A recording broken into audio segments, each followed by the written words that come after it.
रहीम। आज मैं बना रहा हूँ ऑथेंटिक रेसिपी है मेवा चना पुलाव की।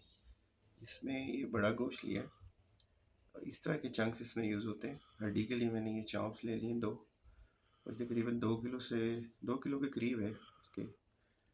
इसमें थोड़े यखनी में ये पड़ेंगे टमाटर और हरी मिर्चें। ये ओवरनाइट सोक किए हुए चने सफ़ेद और इसको उबाल के इस्तेमाल होगा।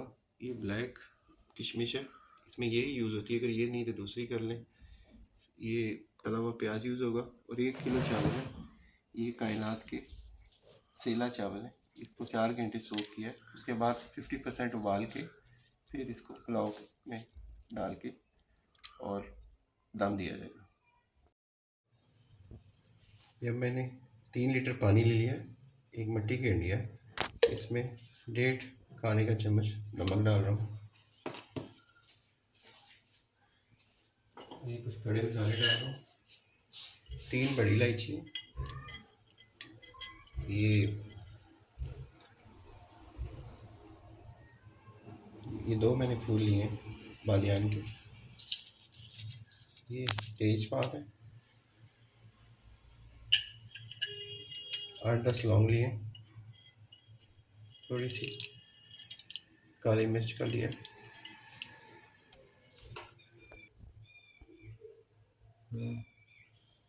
अब मैं गोश्त डाल रहा हूँ इसमें।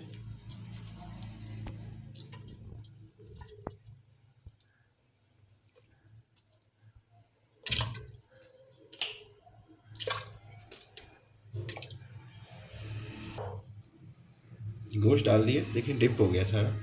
जैसे ही इसमें उबाल आएगा फिर मैं इसको थोड़ी देर ढक दूँगा। आधे घंटे बाद इसमें और चीज़ें डालता हूँ, फिर आपको दिखाता हूँ। ये मैं 2 चम्मच ना अदरक लहसुन का पेस्ट डाल रहा हूँ, 2 खाने के चम्मच। अभी तक उबाल नहीं आया, 15 मिनट से रखा हुआ। आधे घंटा जब हो जाएगा उसके बाद फिर टमाटर और हरी मिर्चें शामिल करूँगा। अभी यखनी जो है बन रही है, मैं इसमें धनिया डाल रहा हूँ कुटा हुआ 2 चम्मच खाने के, थोड़ा सा ज़ीरा पाउडर डाल रहा हूँ, 3 मैं सब्ज़ इलायची डाल रहा हूँ और ये सौंफ है 1 चाय का चमचा। ये सारे जो चीज़ें डाली हैं ये बाद में इसको छान लिया जाएगा, यखनी को छान के फिर दम लगाएंगे। अभी एक बड़ा टमाटर काटा था वो डाल रहा हूँ, 7-8 हरी मिर्चें इस तरह की, और 2 चम्मच तकरीबन प्याज है जो कि मैंने इसका पीस लिया है। आप चाहें तो इसको ग्राइंड कर लें।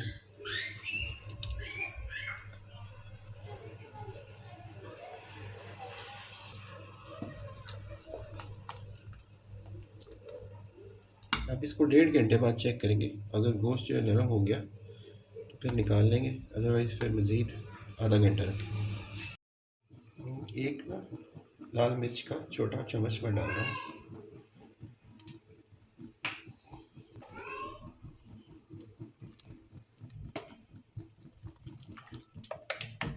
ये 2 घंटे रखा तो अल्हम्दुलिल्लाह बिल्कुल गल चुका है गोश्त, आप देख सकते हैं।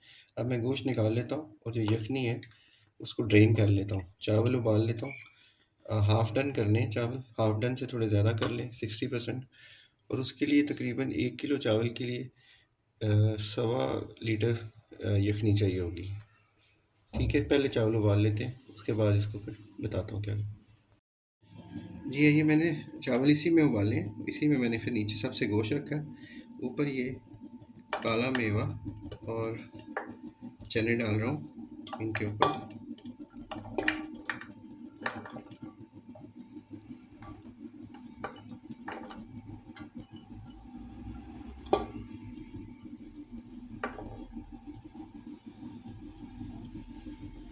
और इसके ऊपर 1 चम्मच गरम मसाला पाउडर डाल रहा हूँ, जो आम घर में गरम मसाला होता है।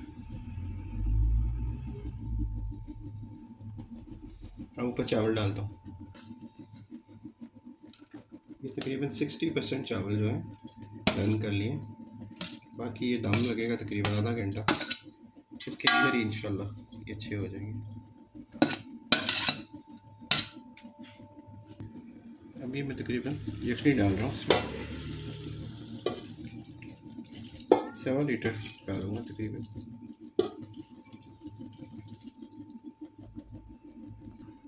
अब इसमें 1 चम्मच ना बिरयानी पाउडर डाल रहा हूँ, उस बिरयानी मसाला। आप चाहें तो स्किप कर सकते हैं, और अगर आप है तो डाल दीजिए।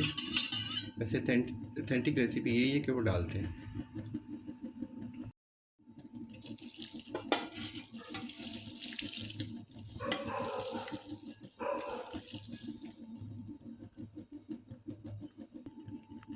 अब इसमें सुराख कर लेते हैं ताकि नीचे तक चला जाए।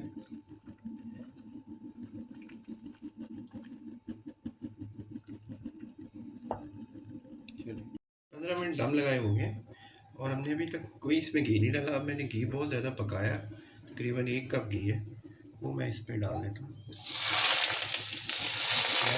वो ज़्यादा पका हुआ घी डालना है, कच्चा घी नहीं डालना, इसको अच्छी तरह पका के डालना है। फिर अब इसको फिर ढक देता हूँ 20 मिनट के लिए, उसके बाद इंशाल्लाह इसको खोल के देखा। अच्छा, ये देखिए कितने खिले खिले चावल हैं, हर चावल अलग है। नीचे का कलर कुछ और आएगा, इसलिए इसको मिक्स करना ज़रूरी है।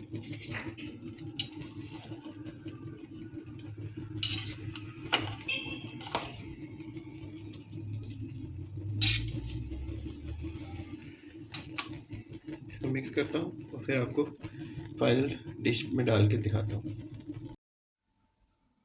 ये आप देखिए चावल सारे बिल्कुल अलग अलग हैं, और गोश्त बहुत अच्छी तरह गल चुका है। ये देखिए, ये देखिए।